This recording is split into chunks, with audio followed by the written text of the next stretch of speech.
Amado Señor, te damos gracias en este momento del día por permitirnos abrir tu palabra. Padre, necesitamos nos hables, así que por favor abre nuestros oídos, afecta nuestra voluntad y que podamos vivir en esta semana por el resto de nuestras vidas lo que vayamos a oír, aprender, entender, recibir de tu palabra en este momento. Bendice este tiempo en Cristo Jesús. Amén. Muy bien, voy a pedirles que tengan abiertas sus Biblias ahí en Hechos, capítulo 17, verso 1. Seguimos con nuestros estudios en el libro de los Hechos. La semana pasada, o hace 15 días, habíamos empezado el segundo viaje del apóstol Pablo.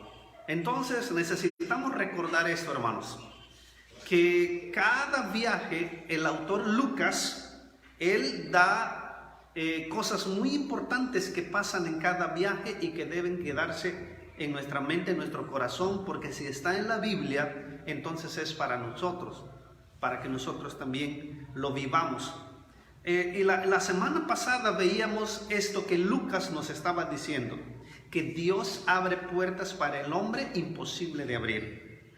El corazón, puertas de prisiones del demonio, puertas de prisiones por causa de la persecución y principalmente prisiones del pecado que solamente Cristo puede lograr y puede perdonar nuestros pecados. Dice, cree en el Señor Jesucristo y serás salvo tú y tu casa.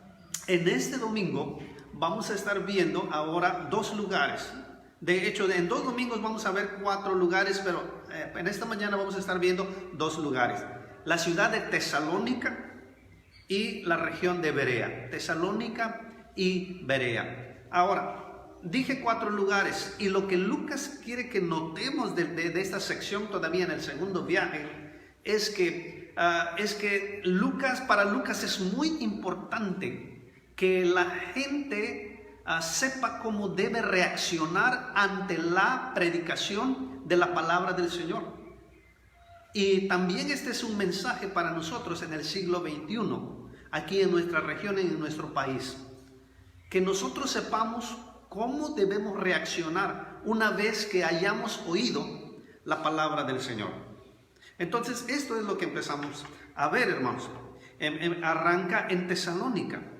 Y Lucas nos va a decir que en la ciudad de Tesalónica, Pablo proclamó que Jesús era el Cristo. Y tuvo una reacción, y era la resistencia. Quiere decir que hubo gente allá, mucha gente que resistió, no quiso la palabra de Dios. Y este viaje va a terminar allá en Corinto, en la ciudad de Corinto. ¿Qué está haciendo Pablo allá en la ciudad de Corinto? Capítulo 18. Él está exponiendo y explicando la palabra de Dios, en específico que Jesús es el Cristo. Y también va a tener resistencia allá en Corinto. Entonces, la primer puerta que se abre es una puerta donde Pablo está declarando las Escrituras. ¿Y cómo va a terminar el segundo viaje? Es donde Pablo está declarando también las Escrituras. Ahora, lo que Lucas quiere que nosotros notemos es que así como inicia, así está terminando. Que Pablo está explicando que Jesús es el Cristo. Y esto lo vemos de inicio a fin. Entonces, esto es lo que vamos a estar viendo en este domingo y el que sigue, si Dios así lo permite. Por esta mañana, hermanos, primera parte, por esta mañana vamos a estar viendo cómo las personas recibieron y reaccionaron a la palabra del Señor. La palabra del Señor es la voz de Dios, hermanos. La palabra del Señor es vida. La palabra del Señor lo es todo. La palabra del Señor habla del corazón de Dios. La palabra del Señor habla de la mente de Dios. La palabra del Señor habla de la compasión que Dios tiene hacia los pecadores que están perdidos, al mandar a su Hijo a buscar y a salvar lo que se había perdido. Entonces, en primer lugar, hermanos, vamos a ver reacciones a la palabra en la ciudad de Tesalónica. Vayan allá, por favor. Hay una pequeña introducción, quiere decir, a la historia hay una pequeña introducción en el verso 1, donde dice: pasando por Anfípolis y Apolonia, llegaron a Tesalónica, donde había una sinagoga de los judíos. ¿Qué significa esto? Significa que de Filipos ellos pasaron 2 lugares, y por alguna razón, hermanos, Pablo y su equipo no se quedó a evangelizar en estos 2 lugares, sino que dice que ellos se fueron derecho a Tesalónica. Nada más como para saborear, hermanos, el tiempo y la historia que Lucas nos está contando. Seguramente ellos usaron una autopista en aquel tiempo, en el primer siglo. Le llamaban la Vía de Ignacia, que fue construido en el año 146 antes de Cristo, y dice que tenía a lo largo, hermanos, empezaba en el mar Adriático y atravesaba toda esa región, y dice que de largo tenía 1120 kilómetros, y de ancho esa carretera tenía 6 metros. Imagínense, hermanos. Por eso yo les digo, una autopista. Entonces, como antes, hermanos, estamos hablando de hace 2000 años. Dice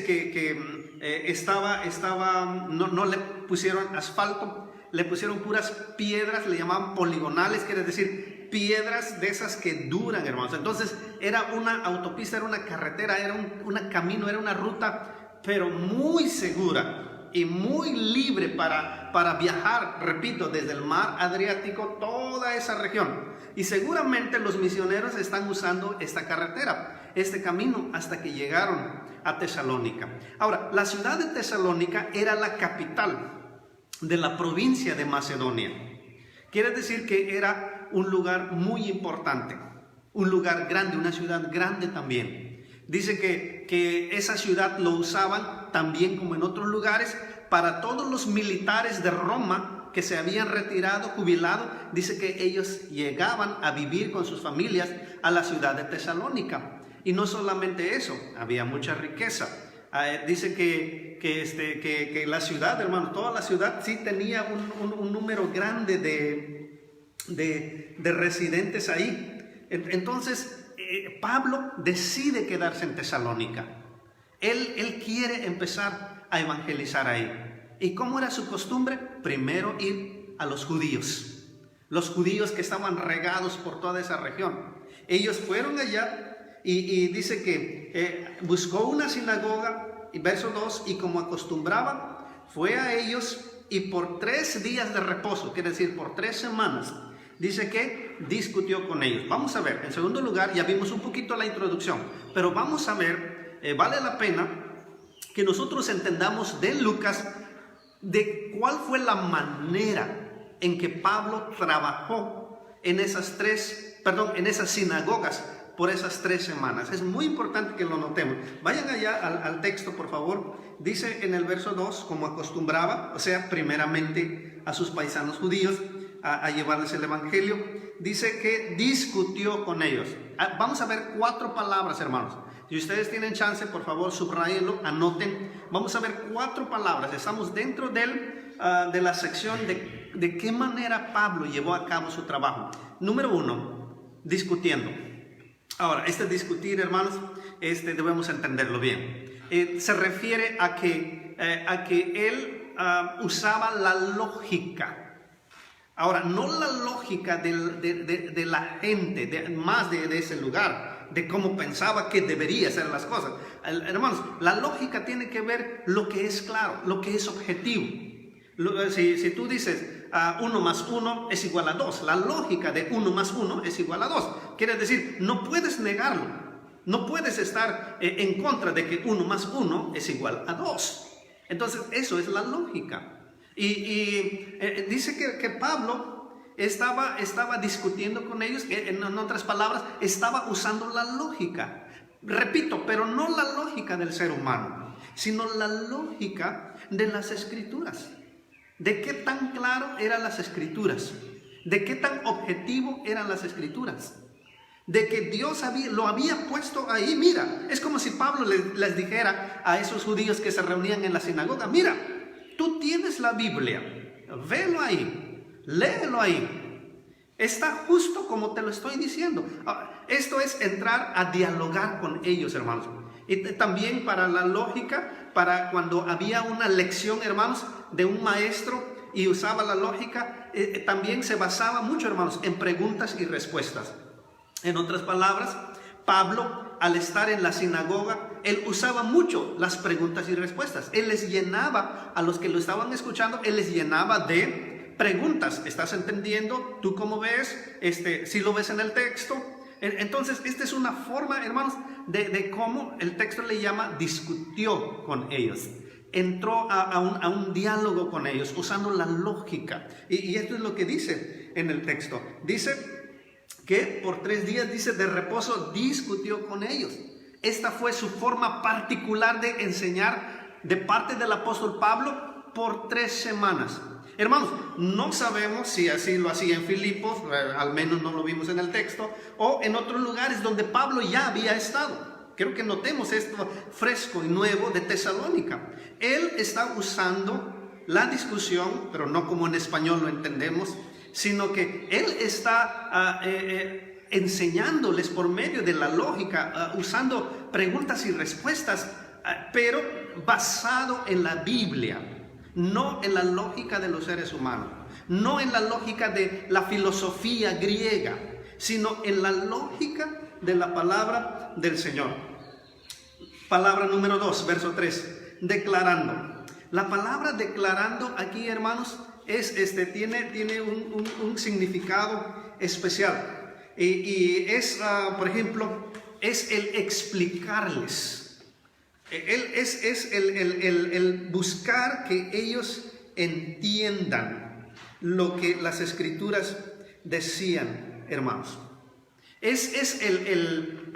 Un maestro lo dijo de esta manera. Es como que hay un mensaje en un rollo, y la palabra explicar o exponer significa que tú abres el rollo y dejas ver el mensaje que está escrito en el rollo. A eso se refiere la palabra explicar, destapar, exponer. Algo que está ahí guardado, que necesita ser abierto y que tú puedas ver el mensaje. Uno de los trabajos de los pastores maestros es precisamente esto, como Pablo le decía a Timoteo: expon la palabra de Dios, explica la palabra de Dios.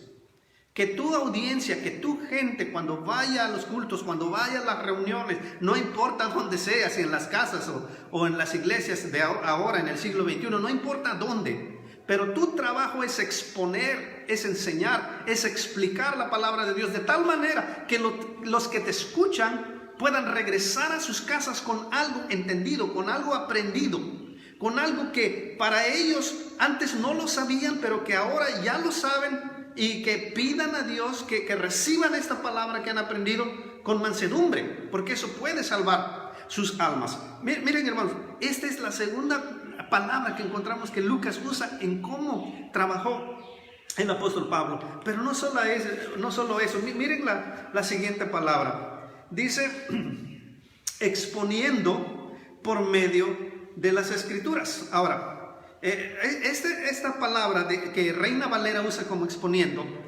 tiene un significado de esta manera, que Pablo, hermanos, dice que les ponía sobre la mesa las pruebas, que lo que estaba diciendo de las escrituras era completamente cierto. Entonces entendamos eso, hermanos. Nuestra tercera palabra de este verso, cuando dice que declaraba y exponía, la palabra exponer aquí significa que ponía sobre la mesa las pruebas, que lo que Pablo estaba enseñando era completamente cierto, no se podían negar. Entonces esto es muy importante también, hermanos, como hacíamos en el devocional hace rato, cuando les decíamos, primera de Timoteo capítulo 2 verso 1 al verso 3 dice esto. ¿Cómo se puede negar un mandamiento cuando está completamente claro en la Biblia, hermanos? ¿Amén? ¿Cómo se puede negar nuestro deber hacia las autoridades cuando tenemos base en Romanos capítulo 13? ¿Cómo se puede negar? Las pruebas están sobre la mesa. Y los hermanos Y las personas necesitan oír eso. Cuando el pastor maestro viene y les pone las evidencias, les pone las pruebas, con textos, con versículos, que lo que está diciendo de la misma Biblia es completamente cierto. Miren lo que dice después. Declarando y exponiendo por medio de las escrituras, ahí está, no era la lógica de Pablo, no usaba la lógica de los que estaban escuchando en la sinagoga, sino de las escrituras, que era necesario que el Cristo, que el Mesías padeciera y resucitara de los muertos, y que Jesús, a quien yo os anuncio, decía él, es el Cristo. La cuarta palabra es anunciar. Verso 3 al final. Dice, este mensaje les anuncio. Cuarta palabra, anunciar. Ahora, hermanos, anunciar quiere decir hacer saber. Hacer saber algo. Algo que no puede estar en silencio. Algo que se necesita saber. Algo que la gente necesita oír, entender y saber. Son buenas noticias, hermanos. Y ahorita vamos a ver particularmente en qué sentido. Pero el anuncio del Evangelio de Cristo son buenas noticias que deben ser anunciadas. El apóstol Pablo decía más después, ay de mí si yo no predico este Evangelio.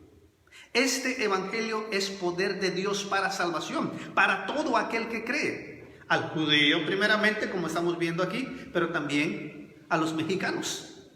En Cristo, hermanos, Dios ha abierto la puerta para que personas que no son judías y que escuchen este mismo evangelio puedan creer y ser recibidos en el reino que Dios ha preparado para todos aquellos que creen. Entonces, hermanos, miren estas 4 palabras que hemos visto. Esta es la manera en cómo Pablo trabajó esas 3 semanas en la sinagoga con las escrituras, y me encanta esto, hermano. Otra vez, él no está diciendo historias, él no está diciendo su propio testimonio, él no está diciendo nada, simplemente él está abriendo las escrituras y está dialogando, está razonando, esta era la palabra, está razonando con la lógica, con todos ellos que están escuchando en la sinagoga. Y rápidamente vamos a ver, hermano, esto es algo glorioso, vamos a ver qué era lo que enseñaba Pablo. Bueno, ahí mismo el texto lo dice en el verso 3, por medio de las escrituras, que era necesario que el Mesías sufriera y resucitara de los muertos. Ahora, hermanos, esta forma de hablar y de enseñar de Pablo, seguramente él está, si usó varias partes del Antiguo Testamento, aquí hay una parte donde Pablo debió haber usado, y es el libro de Isaías, el que habla del siervo de Jehová, el Mesías que Dios iba a mandar a salvar a su pueblo, hermanos. Dice Isaías que era necesario que sufriera. Hermanos, nuestro Salvador es un Salvador que sufrió. Nuestro liberador es un liberador que tuvo que ser expuesto a castigo, a sufrimiento, como tú y yo jamás podríamos sufrir. Entonces, hermanos, nuestra salvación, lo que Jesús el Mesías ha ganado para nosotros, es algo que costó. Le costó su vida.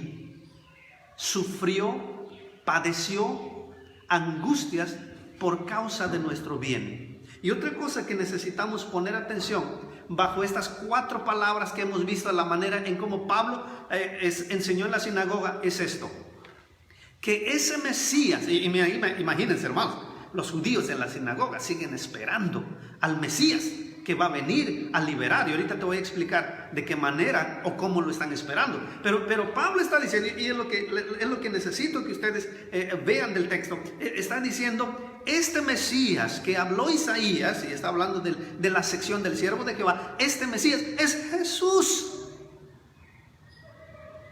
No hay alguien más que estamos esperando.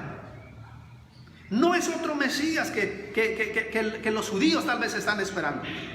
Dice Pablo, ya pasó. usa la palabra en pasado. Era necesario que el Mesías sufriera, muriera. Entonces, hermanos, necesito que entendamos esto. Pablo está señalando claramente, dice, Jesús es el Mesías que sufrió.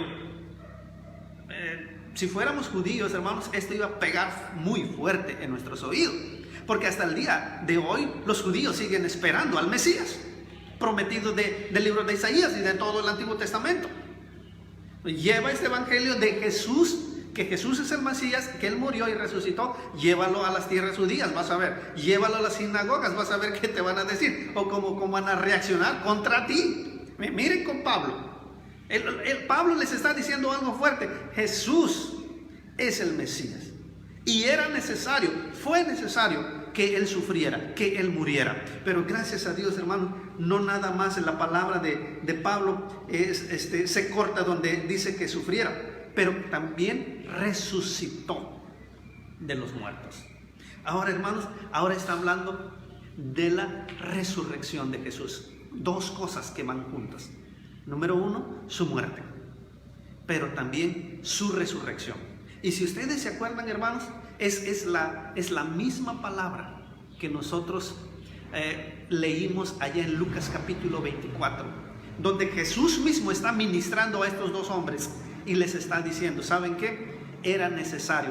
Dice, ¿por qué son tan necios y duros de corazón que no entienden que era necesario que el Mesías sufriera, pero que el tercer día también iba a resucitar? Acuérdense, hermanos, que Jesús mismo en Lucas capítulo 24 ya lo había dicho. Y nuevamente Pablo, su apóstol, está usando estas palabras para hacerles entender a esas personas en la sinagoga que esto sigue siendo verdad. Ahora, hermano, rápidamente vamos a ponernos en el lugar de los judíos en la sinagoga. Como buenos judíos, estamos esperando a un libertador que Dios prometió en las escrituras del Antiguo Testamento. Alguien que va a ganarle a los romanos. Un libertador, un líder que en autoridad y en poder, como en los tiempos de David y Salomón, va a regresar la nación judía, la nación hebrea, otra vez a la cima del cielo, en el poder, en fama, en autoridad. Ahorita, en el tiempo de Pablo, los judíos viven una vida controlada, limitada por el imperio romano. Ellos están creyendo, ellos están esperando un libertador, un Mesías que con poder, que se sienta en el trono de David nuevamente y que lleve a la nación Israel otra vez al primer lugar. Pero Pablo les está diciendo, el reino de Dios no consiste y no tiene que ver con el poder, con la fuerza física, no con ejércitos. El reino de Dios tiene que ver con un libertador que sufrió, pero que resucitó con tal de liberar espiritualmente a su pueblo, hermanos. Amén. Qué gloriosa palabra, en serio. Ahora vamos a ver rápidamente las reacciones que hubo. Bueno, la primera reacción, hermanos, primero fue bueno. ¿Qué fue? Algunos creyeron y se formó una iglesia en la casa de un señor que se llamaba Jasón. Vean el verso 4. Algunos de ellos creyeron y se juntaron con Pablo y con Silas, y de los griegos piadosos gran número, y mujeres nobles no pocas.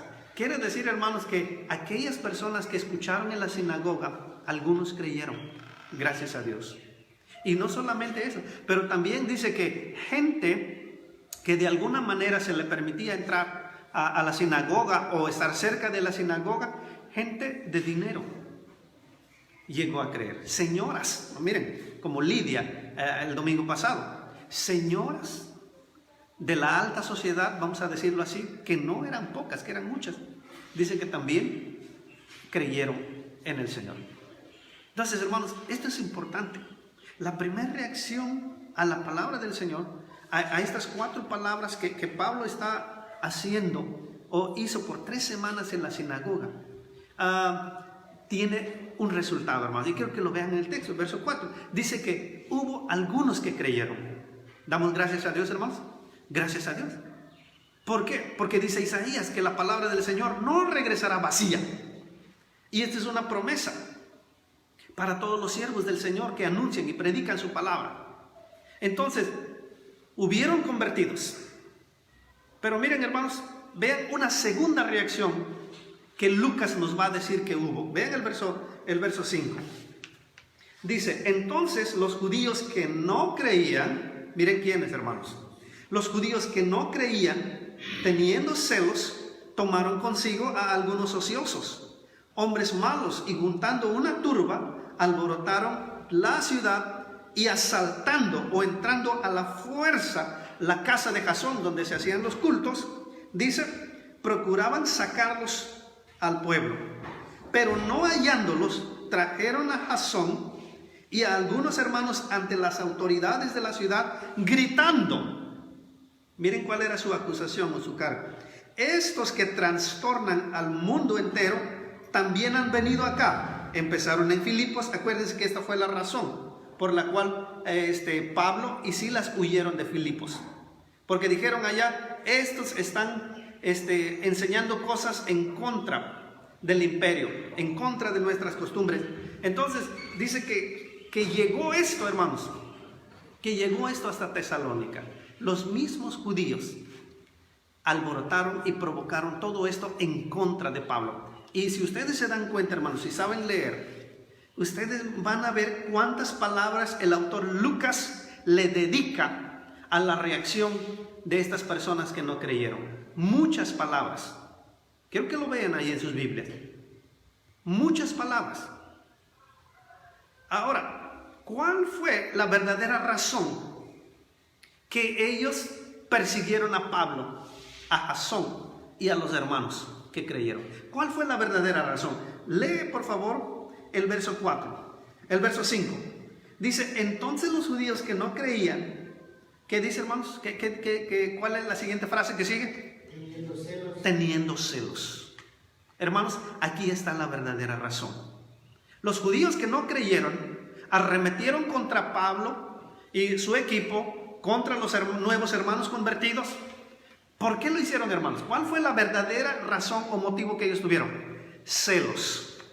Ahora, piensen en esta palabra, celos.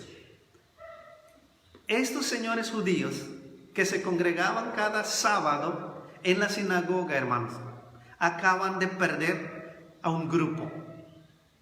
Lucas no nos dice un número de cuántos nuevos convertidos creyeron en el evangelio de que Jesús es el Mesías, que vino a sufrir, pero también a resucitar. Pero nos dice, hermanos, parece que aquí hay una pequeña pista. Dice, de las señoras de la alta, no fueron pocas las que se convirtieron. ¿Sí lo ven? Verso 4. Dice, hubo un grupo. Entonces, hermanos, estos señores que acostumbraban cada sábado tener a todas estas personas que ahora se pasaron al partido de Pablo y de Jesús, ya no están con ellos. Habían perdido personas.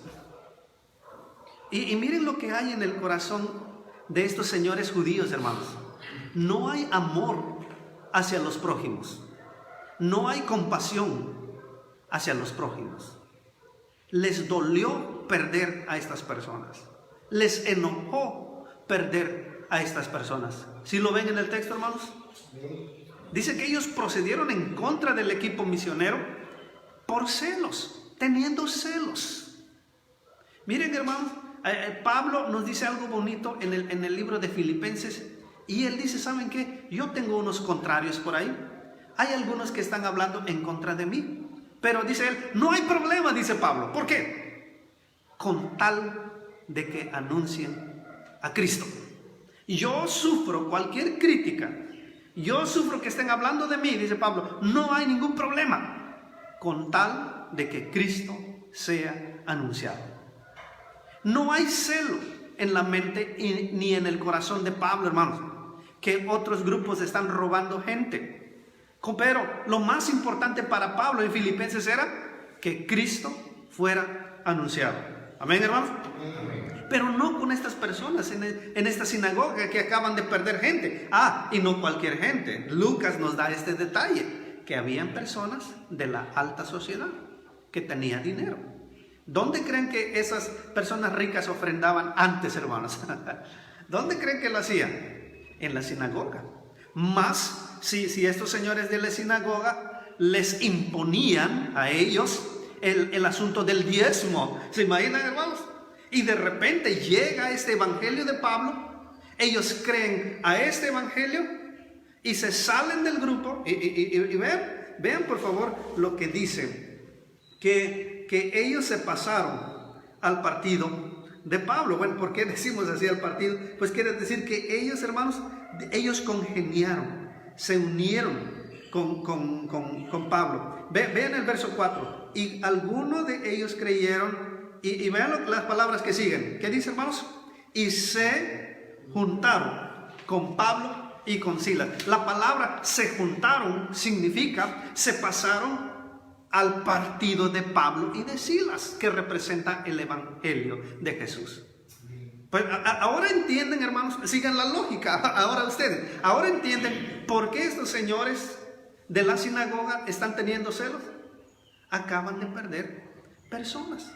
Y esta fue la verdadera razón que van ante las autoridades, esconden sus celos. No dice, mira, estamos tan celosos que nos da coraje y por eso vamos a perseguir a Pablo. No dicen esto, ¿sí lo ven? Pero lo que ellos dicen, ¿saben qué? Mira, señora autoridad, aquí hay un peligro de Pablo, de este señor Pablo y Silas. ¿Saben qué? Ellos están anunciando un mensaje que va en contra del César. Me encanta esta palabra, hermano. Búsquenlo, por favor. Verso 7. A los cuales Jasón ha recibido, y todos estos contravienen los decretos de César. Subrayenlo, hermanos. Pablo y Silas están enseñando cosas en contra del rey César en Roma. Tesalónica, hermanos, era una ciudad completamente a favor del imperio romano. Quiero que lo entiendan así. Y el hablar mal del rey César y decir algo en contra del imperio romano y de su rey, hermanos, a veces significaba riesgo de muerte. Entonces estos señores que en su corazón tienen celos, están usando sus celos, pero ellos van a demandar a Pablo y a Silas con otra acusación. Ellos lo que están enseñando que hay otro rey. Vean por favor el verso 7. Diciendo que hay otro rey, coma. Y después, ¿qué dice, hermanos? ¿Quién es este rey? Jesús. Hermanos, miren, aunque ellos con un corazón malo, lleno de celos por haber perdido gente, y yo puedo decir por haber perdido también dinero, ellos están procediendo de esta manera. Pero ellos no están diciendo, hermanos, la verdadera razón. Ellos están usando que la predicación y la enseñanza de Pablo y Silas era en contra del gobierno, en contra de la autoridad. Que hay otro rey. La palabra otro rey, hermanos, significa que hay otra clase de rey.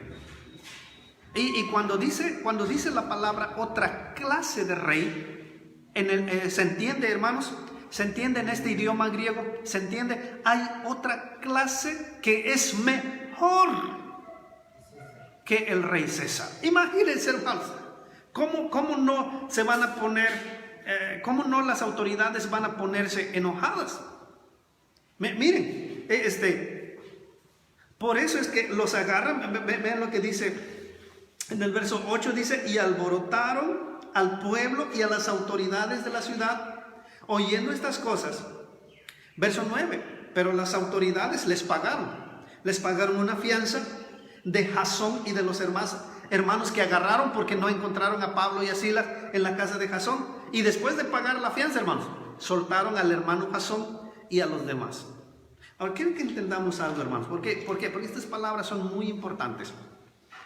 No era del todo mentira que Pablo y Silas anunciaban acerca de otro rey. ¿Cuántos dicen amén, hermanos? El mensaje del evangelio es el anuncio de los sufrimientos, de la muerte y de la resurrección del Mesías, el Rey Jesús. Nuestras vidas, hermanos, se deben no al rey terrenal. Para los hermanos en aquel tiempo en Tesalónica, no al César, el rey del mundo en ese tiempo. Para estos hermanos que recién habían creído, ahora sus vidas se debían al verdadero Rey de Reyes y Señor de Señores. Su nombre es Jesús, el Mesías de Dios. Amén, hermanos. Para estas personas, ahora su tiempo debe ser entregada a este rey, a esta otra clase de rey, otra mejor clase de rey. Su tiempo debe ser entregada a este rey. Su concentración debe estar entregada a este rey. Su posesión debe estar entregada a este nuevo rey. Todo lo que hagamos, sea de palabra o de hecho, debe estar entregada a este rey. ¿Entienden, hermanos? Porque Él es nuestro nuevo rey. El Mesías que Dios ha mandado para que nosotros pudiéramos ser salvos. Al creer este evangelio, al creer su resurrección, amados hermanos. Hay una persona que dijo esto, un predicador, John Stott se llama, él dijo: si no se predicara la resurrección de Jesús, el cristianismo se haría pedazos. Quiere decir,